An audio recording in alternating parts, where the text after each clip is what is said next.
നമസ്കാരം, media vision വാർത്തകളിലേക്ക് സ്വാഗതം. കേരള വ്യാപാരി വ്യവസായി ഏകോപന സമിതി അവകാശ ധനവിതരണം പേരാമ്പ്ര കമ്മ്യൂണിറ്റി ഹാളിൽ സംഘടിപ്പിച്ചു. വടകര MP ഷാഫി പറമ്പിൽ ഉദ്ഘാടനം ചെയ്തു. വ്യാപാരികളുടെ കുടുംബ സുരക്ഷയ്ക്കായി വ്യാപാരി വ്യവസായി ഏകോപന സമിതിയുടെ നേതൃത്വത്തിൽ രൂപീകരിച്ച പദ്ധതിയാണ് ആശ്വാസ് കുടുംബ സുരക്ഷാ പദ്ധതി. പദ്ധതിയിൽ അംഗമായ ഏതൊരു വ്യാപാരി മരണപ്പെട്ടാലും ഒരു കുടുംബത്തിന് 10 ലക്ഷം രൂപ ധനസഹായം ലഭിക്കും. 10ാം ഘട്ട അവകാശ ധനവിതരണം പേരാമ്പ്ര കമ്മ്യൂണിറ്റി ഹാളിൽ സംഘടിപ്പിച്ചു. വടകര MP ഷാഫി പറമ്പിൽ ധനവിതരണോദ്ഘാടനം നിർവഹിച്ചു.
എല്ലാ പ്രയാസങ്ങളും അനുഭവപ്പെടുന്നത് വ്യാപാരികളുടെ വീടുകളിൽ അവരുടെ കടകളിലുമാണ്.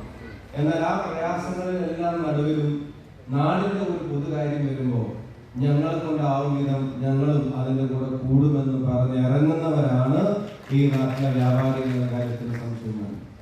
കച്ചവടം എന്നൊരു പോസിറ്റീവ് വാക്കിനെ ഏറ്റവും കൂടുതൽ നെഗറ്റീവ് വൽക്കരിച്ചിട്ടുള്ള ഒരു സമൂഹം നമ്മുടെ ആയിരിക്കും എന്നുള്ളത് പലപ്പോഴും തോന്നിയിട്ടുണ്ട്. ഞാൻ ഉൾപ്പെടെയുള്ള ആളുകൾ എന്തെങ്കിലും ഒരു പ്രവണത കാണുമ്പോൾ ഉടനെ പറയുന്നത് അതിനെ കച്ചവടവൽക്കരിക്കുക എന്നുള്ളതാണ്. എന്നൊരു ശബ്ദം എന്റേതായിരിക്കുമെന്ന് ഈ നിങ്ങളെല്ലാവരുടെയും പേരിൽ ഈ സംഗമം ഔപചാരികമായി ഉദ്ഘാടനം ചെയ്തതായി പ്രഖ്യാപിക്കുന്നു. ആശ്വാസ് പദ്ധതി ചെയർമാൻ AVM കബീർ ചടങ്ങിൽ അധ്യക്ഷത വഹിച്ചു. Perambra block panchayat president NP Babu മുഖ്യാതിഥിയായി. സംഘടനാ പ്രസിഡന്റ് ബാപ്പു ഹാജി PK, ജില്ലാ general secretary Sunil Kumar, Aashwas convener Jiji Thomas, treasurer Babumon എന്നിവരെ ആദരിച്ചു. വിവിധ രാഷ്ട്രീയ പാർട്ടി നേതാക്കളായ AK Balan, Muneer Eravath, Rakesh Tharamal, RK Muneer master എന്നിവർ ആശംസകൾ അർപ്പിച്ച് സംസാരിച്ചു. തുടർന്ന് ഉന്നത വിജയം നേടിയ വ്യാപാരികളുടെ മക്കളെ ഉപഹാരം നൽകി ആദരിച്ചു.